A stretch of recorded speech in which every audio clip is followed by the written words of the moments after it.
যারা হাদিস অস্বীকারী ও তথা হাদিস মানে না তাদেরকে বলা হয় মুনকিরিনে হাদিস। আবার এই মুনকিরিনে হাদিস শব্দটাকে অর্থাৎ হাদিস অস্বীকারী, শয়তান কিভাবে মানুষকে প্ররোচনা দেয়, কিভাবে ধোকা দিয়ে বোকা বানিয়ে ঈমান আমল চুরি করে নিয়ে যায়, তার জলযন্ত্র একটি উদাহরণ হলো বাংলাদেশে একটি দলের তৎপরতা দিয়ে দেখা যাচ্ছে দেশে। সেটা হচ্ছে আহলুল কোরআন, মানে কোরআনের অনুসারী। কথাটা শুনতে ভালো না? খুব সুন্দর কথা, আহলুল কোরআন, আমরা কোরআনের অনুসারী। মানে অর্থটা চিন্তা করতে কেমন যেন এটা ভালো লাগতেছে। আমরা মানি অথবা না মানি, কোরআনের অনুসারী মানে কি? এরা শুধুমাত্র কোরআন মানবে, হাদিস মানবে না। এদের প্রকৃত নাম হচ্ছে মুনকিরিনে হাদিস, হাদিস অস্বীকারী। যখন মানুষের সামনে বলা হয় যে আমরা হাদিস অস্বীকারী, আমাদের দলের নাম হাদিস অস্বীকারী বা আমাদের মতবাদ হাদিস অস্বীকারী আমরা, তখন মানুষের নিকট খুব খাটো হয়ে যায় তারা।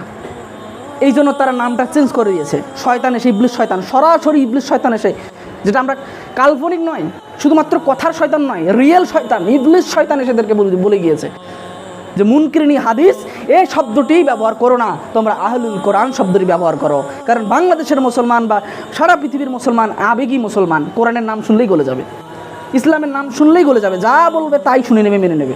তারা যাচাই বাছাইও করবে না, বিবেক দিয়েও চিন্তা করবে না। সম্মানিত উপস্থিতি, কি এক আজব ফেরকা, হিজবুত তাওহীদ নামের এক ফেরকা বের হয়েছে বাংলাদেশে।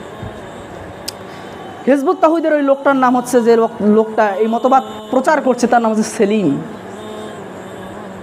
এই লোকটি মানুষকে বোঝাচ্ছে, কনফারেন্স করছে, সেমিনার করছে, মাহফিল করছে, সব করছে, আর মানুষকে বোঝাচ্ছে দেখো দেখো তোমরা কোরআন অনুসরণ করো, হাদিস নয়।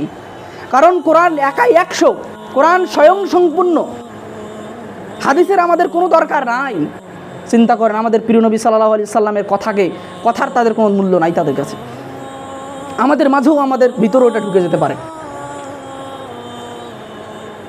তারা যেখান থেকে এই পরিচালনা করছে, শুধু সেখানে নয়, দিনাজপুর জেলার চিরিবন্দর থানায়ও হিজবুত তাওহীদের দল যারা করে, মতবাদ প্রচার করে, এমন মানুষও আছে। আমাদের এলাকাতেও থাকতে পারে, আমার জানা নেই।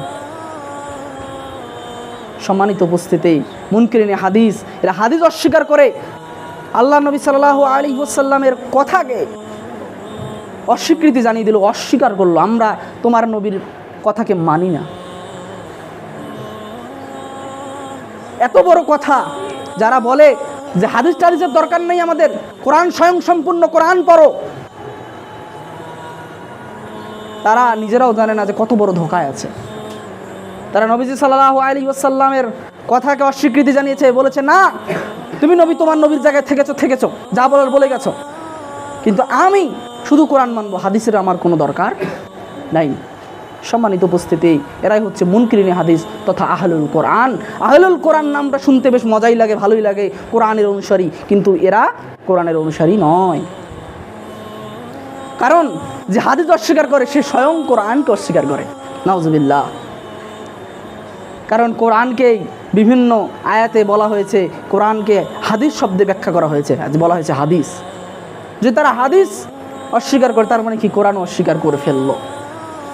আসুন তাদের প্রত্যেকটি পয়েন্টে আমরা জবাব দেওয়ার চেষ্টা করব আজকের সংক্ষিপ্ত আলোচনার মধ্য দিয়ে।